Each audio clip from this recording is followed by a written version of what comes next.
Class 10th के सभी प्यारे साथियों का स्वागत है हमारे इस यूट्यूब चैनल पर। जैसा कि हम क्लास 10th के लिटरेचर का जो पहला चैप्टर है ए लेटर टू गॉड, इसको शुरू कर चुके हैं और इसका पहला पार्ट इस चैनल पर अपलोड हो चुका है। उसको आप लोग भली बात देखें और जो भी हार्ड मीनिंग आपको लगे उसको आप कॉपी पर अपने नोट करते चलिए। आज चलिए शुरू करते हैं इस चैप्टर का दूसरा पार्ट। चलिए स्टार्ट करते हैं। This is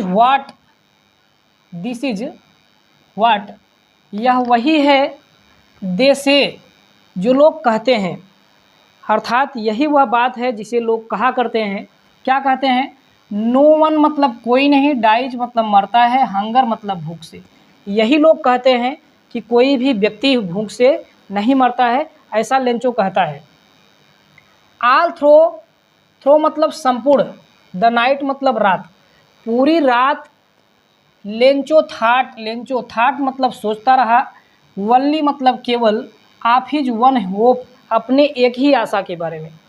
Lencho thought only of his one hope, Lencho पूरी रात सिर्फ अपने एक ही आशा के बारे में सोचता रहा।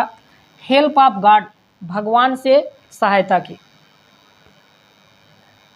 हुज, यहाँ हुज किसके लिए यूज हुआ है आप लोग याद रखिएगा। Whose stand for God. ये आप लोग याद रखिए, डायरेक्ट परीक्षाओं में पूछा जाता है। पूरा पैसेज दिया रहता है, उसमें पूछ लेता है कभी कभार कि हुज शब्द का प्रयोग किसके लिए किया गया है। तो आप लोग ध्यान रखेंगे कि हुज शब्द का प्रयोग गॉड मतलब ईश्वर के लिए किया गया है। इसको हम मिटा देते हैं ताकि आपको कोई दिक्कत न होने पाए बाद में। हुज शब्द का प्रयोग यहाँ पर गॉड ईश्वर के लिए किया गया है। चलिए देखिए प्यारे साथी, हुज आइज जिसकी आंखें, अर्थात भगवान की आंखें, as he had been instructed मतलब निर्देश दिया जाना या फिर बताया जाना। एज जैसा कि ही हैड बीन इंस्ट्रक्टेड, जैसा कि उसे सिखाया गया था, अर्थात जैसा कि उसे बताया गया था। सी एवरीथिंग मतलब भगवान की आंखें, सी एवरीथिंग सब कुछ, एवरीथिंग मतलब सब कुछ, सी मतलब देख लेती हैं। जैसा कि उसे निर्देश दिया गया था कि भगवान की आंखें सब कुछ देख लेती हैं। इवन व्हाट, यहाँ तक कि what is deep in one's conscience मतलब होता है अंतर्यात्मा। वंस मतलब किसी भी व्यक्ति के गहरे अंतरात्मा में क्या चल रहा है, भगवान उसको भी देख लेता है, ऐसा लेंचो का मानना है। इसके आगे चलते हैं।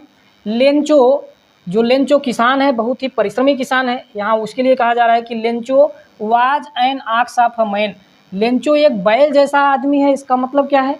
लेंचो बहुत ही कठिन परिश्रम करने वाला व्यक्ति है।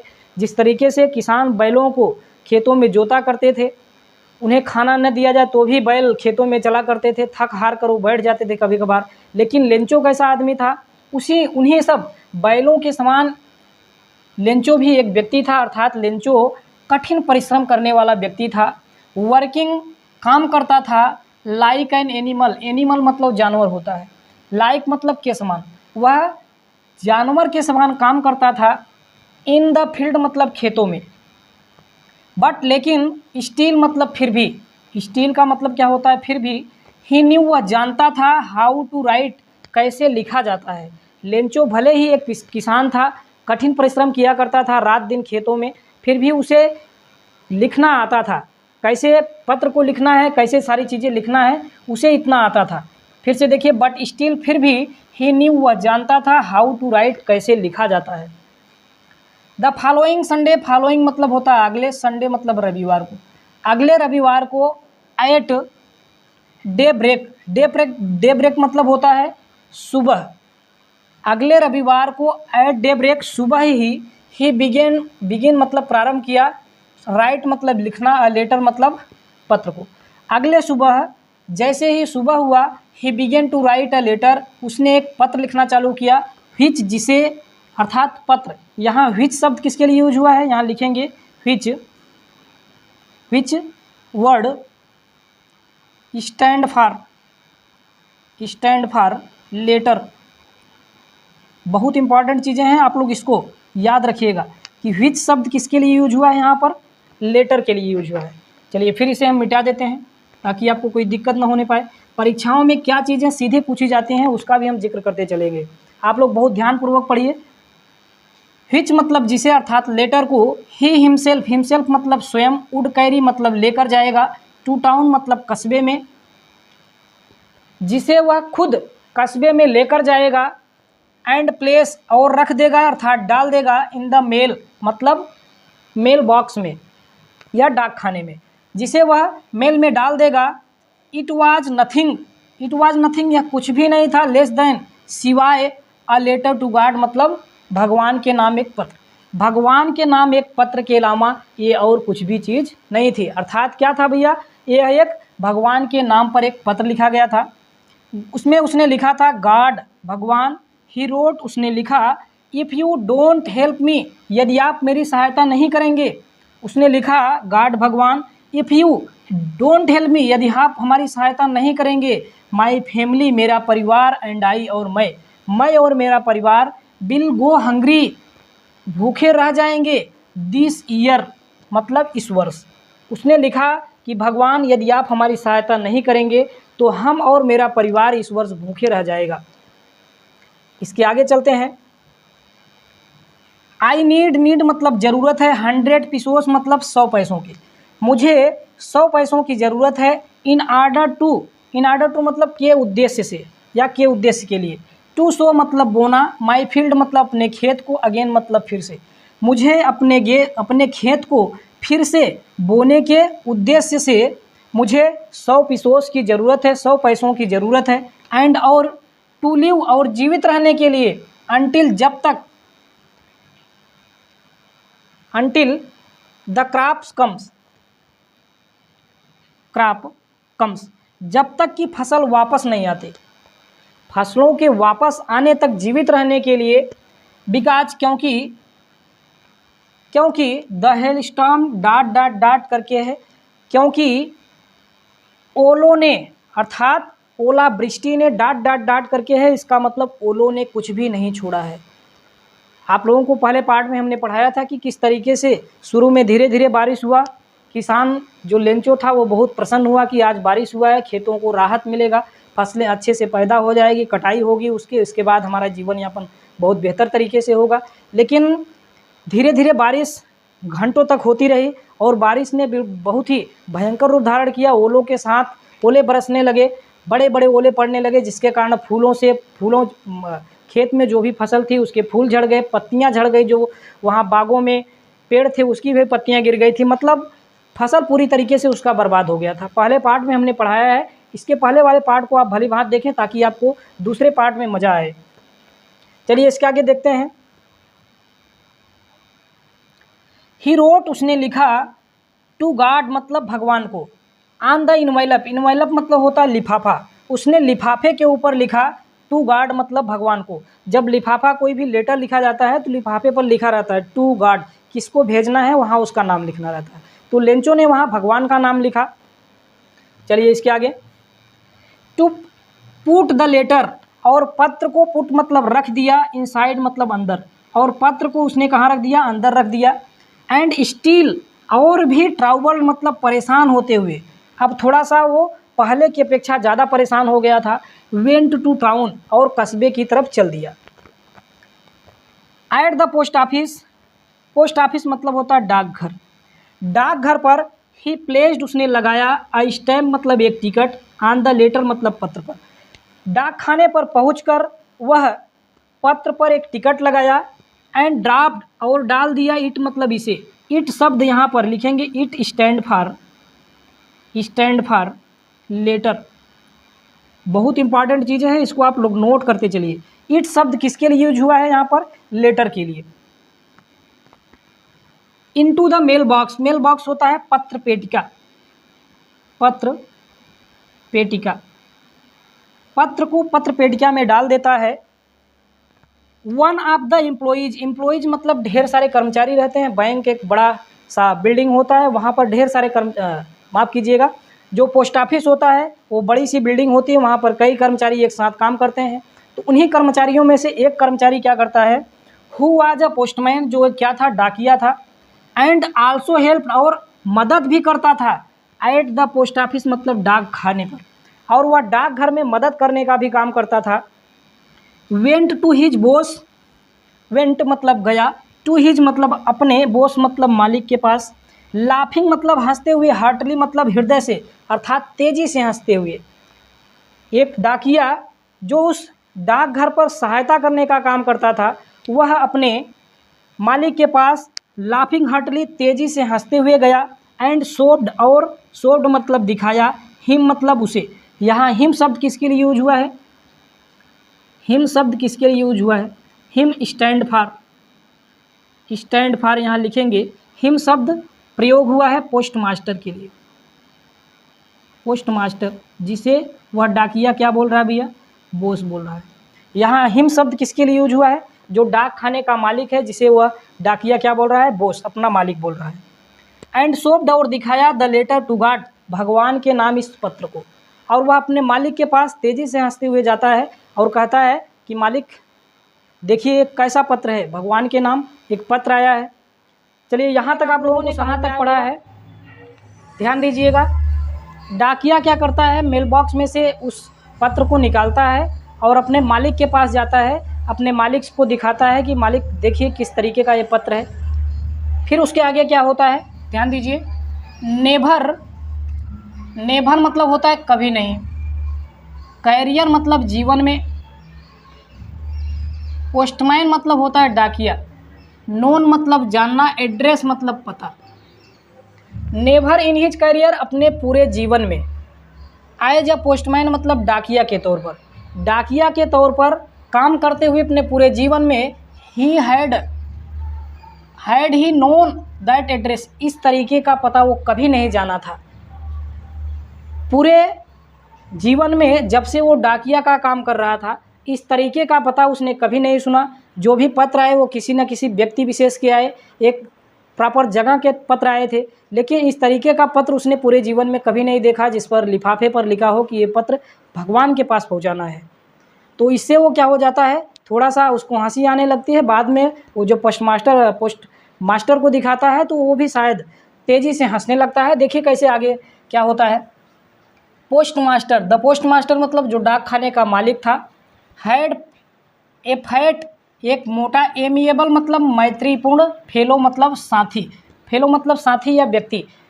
एमिएबल का मतलब होता है मैत्रीपूर्ण, अर्थात खुशमिजाज आदमी था, बहुत ही गजब का आदमी था, एकदम मस्त। तो क्या होता है, ए फैट जो डाक खाने का मालिक था, मोटा खुशमिजाज व्यक्ति था। Also broke out, broke out मतलब फूट पड़ी। लाफिंग मतलब उसकी हंसी। आल्सो मतलब भी, उसकी भी हंसी फूट पड़ी, अर्थात वो भी ठहाके मारकर हंसने लगा।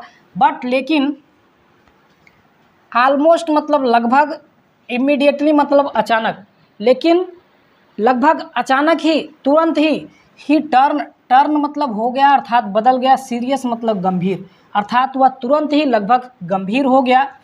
एंड, और टाइपिंग मतलब थपथपाता है। द लेटर मतलब पत्र को। ऑन हिज डेस्क मतलब अपने डेस्क पर, और अपने डेस्क पर ही उस पत्र को थपथपाता है। कमेंटेड, कमेंटेड मतलब होता है टिप्पणी करना, और वो टिप्पणी करता है कि व्हाट, क्या। फैथ मतलब विश्वास, क्या विश्वास है इस व्यक्ति का। आई विश, मेरी भी इच्छा है। वो पोस्टमास्टर है जो, वो कहता है कि मेरी भी इच्छा है। आई हैड द फेथ, मेरा भी विश्वास उसी तरीके से हो जाए। ऑफ द मैन, उस व्यक्ति के जैसा, मेरा भी विश्वास उस व्यक्ति के जैसा हो जाए। हु रोट, जिसने लिखा। दिस लेटर मतलब इस पत्र को।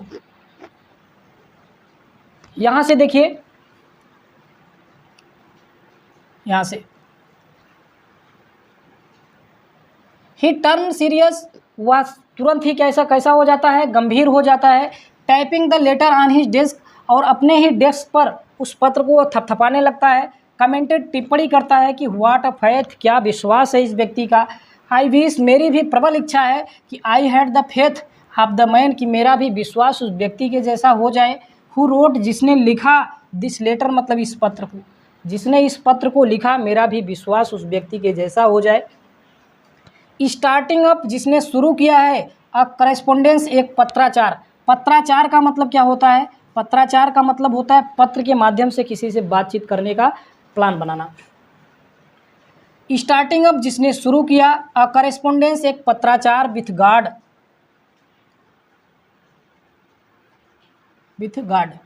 जिसने भगवान से पत्राचार शुरू किया अर्थात पत्र के माध्यम से बातचीत करना शुरू किया। सो मतलब इसलिए इन आर्डर टू मतलब के उद्देश्य से, शेक मतलब हिलना या डिगना, राइटर्स फेथ मतलब लेखक का विश्वास। इसलिए लेखक का विश्वास न डिगे या फिर लेखक का विश्वास न हटे, इन गॉड मतलब भगवान में से, भगवान के ऊपर से लेखक का विश्वास न डिगे। द पोस्टमास्टर डाक खाने के मालिक के अंदर केम अप आया विथ एन आइडिया मतलब एक विचार। लेखक का विश्वास भगवान के ऊपर से न हटे, न डिगे, बना रहे भगवान के ऊपर उसका विश्वास। इसलिए पोस्टमास्टर डाक खाने के मालिक के अंदर एक विचार आया। आंसर द लेटर, आंसर मतलब उत्तर दिया जाए, द लेटर मतलब पत्र का, कि पत्र का उत्तर दिया जाए। बट लेकिन हेन जब ही ओपेंड उसने खोला, इट मतलब इसे, इट कहाँ, इस शब्द किसके लिए यूज हुआ है यहाँ पर, लेटर के लिए।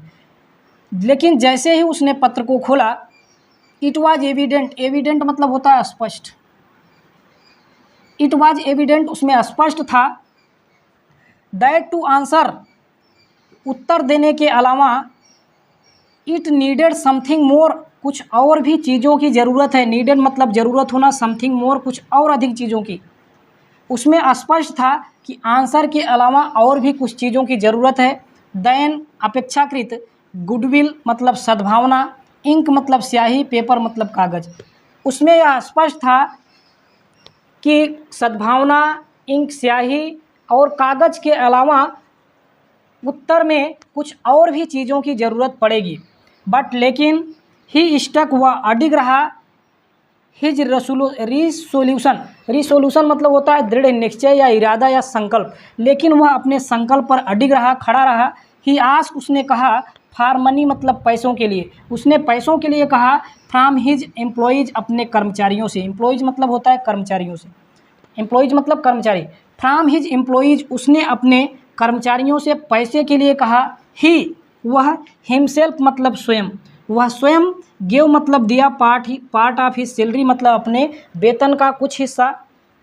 एंड सेवरल फ्रेंड, सेवरल मतलब कई या अनेक, अनेक फ्रेंड मतलब मित्र, उसके अनेक मित्र, ऑफ हिज मतलब उसके कई मित्र, वेयर ओब्लाइज्ड, ओब्लाइज्ड मतलब होता है कृतज्ञ होना या आभारी होना, उसके कई मित्र ओब्लाइज्ड आभारी हुए।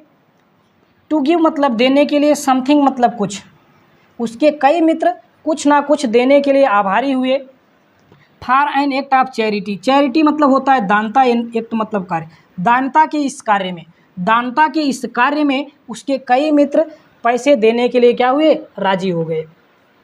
इट वाज इम्पॉसिबल, यह असंभव था। फॉर हिम मतलब उसके लिए, हिम शब्द क्या किसके लिए यूज हुआ है, यहाँ लिखेंगे हिम शब्द किसके लिए यूज हुआ है, stand for, him word stand for post master. यहाँ हिम शब्द किसके लिए यूज हुआ है, डाक खाने के मालिक के लिए यूज हुआ है। It was impossible for him उसके लिए असंभव था। टुगेदर मतलब इकट्ठा करना, टुगेदर मतलब एक साथ, 100 पीसोस मतलब 100 पैसे, उसके लिए एक साथ 100 पैसे इकट्ठा करना कैसा था, इम्पॉसिबल मतलब मुश्किल काम था। सो इसलिए ही वाज एबल, वह योग्य था, टू सेंड मतलब भेजने में, इसलिए वह भेजने में योग्य था। फार्मर मतलब किसान के पास, only a little more, only मतलब केवल, ए लिटिल मोर मतलब थोड़ा सा अधिक, देन हाफ मतलब आधे की अपेक्षा, इसलिए वह आधे की अपेक्षा थोड़ा अधिक उस किसान के पास पैसे भेजने के लिए योग्य था। ही पुट द मनी, उसने पैसों को रख दिया, इन एन इनवेलप, इनवेलप मतलब होता है लिफाफे, लिफाफा, इसलिए उसने, ही पुट उसने रख दिया, the money in an envelope, उसने पैसों को लिफाफे के अंदर रख दिया। एड्रेस्ड मतलब पता लिखा, टू लेंचो मतलब लेंचो का, उसने लेंचो का पता डाला। एंड विथ इट और इसके साथ अर्थात लेटर के साथ, लेटर के साथ कंटेनिंग मतलब रखा या सम्मिलित किया, ओनली या सिंगल वर्ड, सिंगल वर्ड मतलब केवल एक ही शब्द, और उस पत्र पर केवल एक ही शब्द को उसने सम्मिलित किया, वह क्या था, as a signature of God, signature मतलब हस्ताक्षर होता है, हस्ताक्षर, गॉड मतलब भगवान। भगवान के हस्ताक्षर के रूप में सिर्फ उसने पत्र पर एक ही शब्द को क्या किया, सम्मिलित किया। उम्मीद है आप लोगों को यहाँ तक समझ में आया होगा। इसके आगे चलते हैं अगले पैराग्राफ। चलिए अब उसके आगे वाले पैराग्राफ पर ध्यान देते हैं। फॉलोइंग संडे, अगले रविवार को, लेंचो केम, लेंचो आया, अ बीट अर्लियर, थोड़ा सा जल्दी, बीट मतलब होता है थोड़ा, अर्लियर मतलब जल्दी, यूजुअल मतलब प्रायः अर्थात पहले की अपेक्षा। अगले रविवार को लेंचो पहले की अपेक्षा थोड़ा जल्दी आ गया। टू आस्क, यह पूछने के लिए कि if there was a letter for him, क्या उसके लिए यहाँ कोई पत्र आया है। मान लीजिए प्रत्येक दिन लेंचो 10 बजे मान लीजिए पोस्ट ऑफिस खुलता था, तो हर दिन मान लीजिए वो 11 बजे पहुँचता था, लेकिन उस दिन वो 10:30 बजे ही पहुँच गया, यानी पहले दिनों की अपेक्षा वह थोड़ा पहले ही आ गया था। और उसने क्या कहा, it was the postman, it was the postman, यह स्वयं, हिमसेल्फ मतलब स्वयं, स्वयं डाकिया ही था, हु मतलब जिसने, हैंडेड मतलब दिया, द लेटर मतलब पत्र को, टू हिम मतलब उसे। यहाँ हिम शब्द का प्रयोग लेंचो के लिए यूज हुआ है। यहाँ खुद डाकिया था जिसने उसके हाथों में पत्र को दिया, वाइल जबकि द पोस्टमास्टर डाक खाने का मालिक, एक्सपीरियंसिंग मतलब अनुभव कर रहा था, यानी अनुभव करना, वह अनुभव कर रहा था। द कंटेंटमेंट मतलब होता है संतुष्टि, संतुष्टि का अनुभव कर रहा था। आप मैन एक ऐसा व्यक्ति, हु हैज़ परफॉर्म मतलब प्रस्तुत किया था या किया था, हु हैज़ परफॉर्म्ड इसने प्रस्तुत किया था, अ गुड डीड मतलब एक अच्छा कार्य। पोस्टमास्टर डाक खाने का मालिक जिसने एक अच्छा कार्य प्रस्तुत किया था, वह एक्सपीरियंसिंग अनुभव कर रहा था, संतुष्टि मतलब कंटेनमेंट मतलब संतुष्टि। एक व्यक्ति के रूप में डाक खाने का मालिक जिसने एक अच्छा कार्य प्रस्तुत किया था, वह संतुष्टि का अनुभव कर रहा था। इसके आगे चलिए। लुक्ड मतलब देख रहा था, on his office, from his office, अपने डाकघर से ही। लुक्ड मतलब देख रहा था, ऑन हिज ऑफिस मतलब अपने कार्यालय से ही, और वह अपने कार्यालय से ही देख रहा था। लेंचो मतलब वह किसान, शोव्ड मतलब दिखाया, नाट मतलब नहीं, स्लाइटेस्ट मतलब थोड़ा सा भी या जरा सा भी, सरप्राइज मतलब आश्चर्य। लेंचो ने जरा सा भी आश्चर्य व्यक्त नहीं किया, ऑन सीइंग मतलब देखकर, द मनी मतलब पैसों को। लेंचो ने पैसों को देखकर जरा सा भी आश्चर्य व्यक्त नहीं किया। सच वाज हिज कॉन्फिडेंस, सच मतलब जैसा कि, वाज हिज कॉन्फिडेंस उसका विश्वास था, जैसा कि लेंचो का विश्वास था। उसने जब पैसों को देखा तो जरा सा भी उसने आश्चर्य व्यक्त नहीं किया। बट लेकिन ही बिकेम एंग्री, बिकेम मतलब हो गया, एंग्री मतलब क्रोधित, व्हेन मतलब जब, काउंटेड मतलब गिनती किया, द मनी मतलब पैसों को। लेकिन जैसे ही उसने पैसों को काउंट किया, गिना, बिकेम एंग्री वह क्रोधित हो गया। लेकिन जैसे ही लेंचो ने पैसों को काउंट किया, पैसों की गणना किया, वह क्रोधित हो गया। आगे उसने क्या लिखा, आगे देखिए। गॉड मतलब ईश्वर, could not have made a mistake, भगवान कभी भी, मेड मतलब होता है करना, मिस्टेक मतलब गलती, भगवान कभी भी गलती नहीं कर सकता। नार अथवा, और न he could he have denied, न ही वह मना कर सकता है, डिनाइड मतलब मना करना, और न ही वह मना कर सकता है लेंचो को, वाट ही हैड रिक्वेस्टेड, जिस चीज़ के लिए उसने क्या किया है, विनती किया है। भगवान न तो गलती कर सकता है, ऐसा लेंचो का मानना है, और न ही वह लेंचो ने जिस चीज़ के लिए, जिन पैसों के लिए उसने भगवान से प्रार्थना किया है, उसे न तो भगवान देने से मना ही कर सकते हैं। अर्थात न तो भगवान गलती कर सकते हैं, और न ही लेंचो ने जिन पैसों को भगवान से मांगने का विनती किया है, भगवान उन पैसों को देने से भी मना नहीं कर सकते हैं। आगे देखिए। इमीडिएटली अचानक, लेंचो, वह लेंचो किसान, वेंट अप मतलब गया, टू द विंडो मतलब खिड़की के पास। अचानक अर्थात तुरंत ही वह लेंचो खिड़की के पास गया, टू आस्क और पूछा, फॉर पेपर हैंडिंग, और वह कागज़ और स्याही के बारे में जाके पूछता है। On the public writing table, public writing table सार्वजनिक लेखन टेबल या मेज, सार्वजनिक लेखन मेज पर जाता है। जहाँ पर पोस्ट ऑफिस वगैरह में आप लोग गए होंगे तो एक पर्सनल मतलब एक पब्लिक राइटिंग टेबल होता है जिस पर सभी लोग जाकर उस पर फॉर्म वगैरह भरते हैं, लेटर वगैरह जो भी लिफाफे होते हैं उस पर लिखने वाला काम करते हैं, स्टैम्प वगैरह चिपकाने का काम करते हैं। उसी तरीके से वहाँ भी क्या था, एक पब्लिक राइटिंग टेबल था, उस पर जाता है। ही स्टार्टेड, उसने शुरू किया, टू राइट मतलब लिखना, और वहाँ जाकर उसने क्या किया, लिखना शुरू किया। With much wrinkling of his bro, bro मतलब भौहें, रिंकलिंग मतलब मोड़ना, और वह अपने भौहों को बहुत अधिक सिकोड़ कर क्या कर रहा था, लिखना प्रारंभ कर दिया। Caused by effort, caused by effort, caused मतलब होता है कारण, एफर्ट मतलब प्रयास, यह प्रयास का कारण था, अर्थात वह प्रयास कर रहा था। क्या चीज़, he had to make to express his idea, यह सब चीज़ वह अपने विचारों को व्यक्त करने के कारण कर रहा था, अर्थात वह अपने विचारों को व्यक्त करने का प्रयास कर रहा था। व्हेन, जब, ही फिनिश्ड, उसने पूरा कर लिया, मतलब पत्र को लिखना पूरा कर लिया। ही वेंट, वह गया, टू द विंडो मतलब खिड़की के पास। जैसे ही उसने पत्र को लिखना समाप्त कर लिया, वह खिड़की के पास गया। टू बाई मतलब खरीदने के लिए, अ स्टैम्प मतलब एक टिकट, और उसने खिड़की के पास एक टिकट खरीदने के लिए वह गया। व्हिच मतलब जिसे, ही लिक्ड मतलब चाटा, अर्थात ऐसे मुंह में ऐसा डाल के उसमें थूक वगैरह लगाया होगा।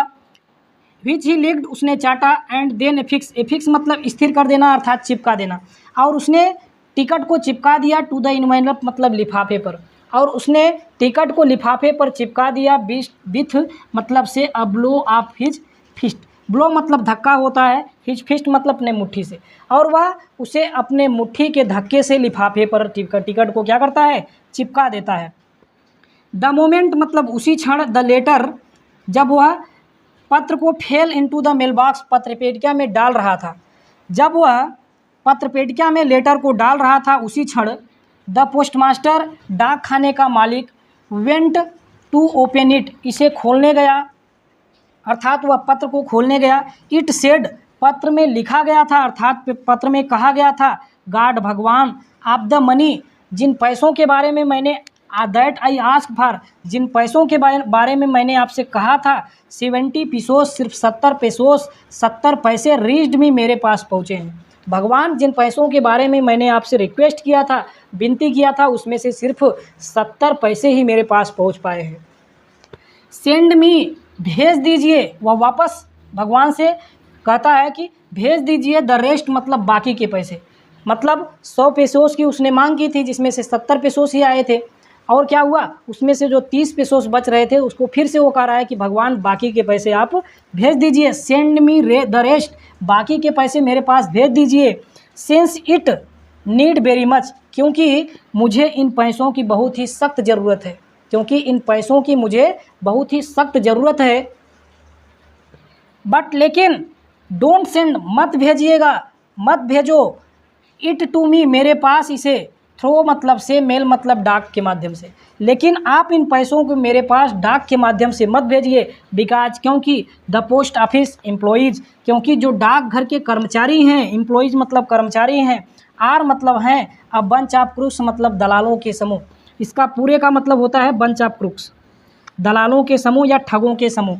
लेंचो, उसने बाद में लिखा अपना नाम, कि भगवान इन पैसों को आप डाक के माध्यम से मत भेजिए, पोस्ट ऑफिस के माध्यम से मत भेजिए, इन पैसों को आप मेरे पास डायरेक्ट भेजिए, क्योंकि जो डाक खाने के जो कर्मचारी हैं, पोस्ट ऑफिस के जो एम्प्लॉयज़ हैं, वे सब क्या हैं, ठगों के समूह हैं, दलालों के समूह हैं। उम्मीद है आप लोगों को ये पूरा चैप्टर समझ में आया होगा। आप लोगों से थोड़ी सी एक गुजारिश कि आप लोग वीडियो को बिल्कुल स्किप ना करें, क्योंकि ना आप जानते हैं ना हम जानते हैं कि कौन सा चीज़ आपके परीक्षा का हिस्सा बन जाए, कहाँ से चीज़ें आपकी परीक्षा में छप जाएं। इसलिए आप लोग इन वीडियो को पूरा देखा करिए, स्किप करने की बिल्कुल कोशिश ना करें, नहीं तो एक छोटी सी गलती, एक छोटा सा पार्ट जो आप स्किप कर देते हैं, कहीं ऐसा ना हो वही पेपर में छप जाए और आप उस क्वेश्चन को करने से वंचित रह जाएं। इसलिए आप लोगों से गुजारिश है, पूरा वीडियो देखा करिए। जितने भी इस चैनल पर वीडियोज पढ़ रहे हैं उनको आप बिल्कुल स्किप ना करें, पूरा सिरे से लेकर लास्ट तक देखें और बखूबी ईमानदारी से वीडियो देखें, ताकि इन सभी चीज़ों का आपको बिल्कुल फ्री में, इसका कोई चार्ज नहीं है, आप बिल्कुल फ्री में इसका लाभ ले सकते हैं। आपके साथ जो भी पढ़ने वाले आपके साथ ही क्लासमेट्स वगैरह हैं उनके पास भी इन वीडियोज़ को सेंड कर दीजिए, ताकि जो लोग कोचिंग वगैरह नहीं कर पा रहे हैं, जिनके पास पैसे नहीं हैं, स्कूल तो जा रहे हैं लेकिन अन्य जगहों पर जाकर पढ़ाई करने का उनके पास उपलब्ध इकोनॉमी थोड़ी सी उनकी कमज़ोर है, तो इस हिसाब से थोड़ा-सा आप लोग इसको ध्यान में रखें और अपने मित्रों तक इन सभी चीज़ों को ज़रूर सेंड करें, ताकि इन वीडियोज़ का लाभ उनको भी मिल पाए। तो आज के लिए बस इतना ही, इजाज़त दीजिए, मिलते हैं फिर अगले वीडियो में, तब तक के लिए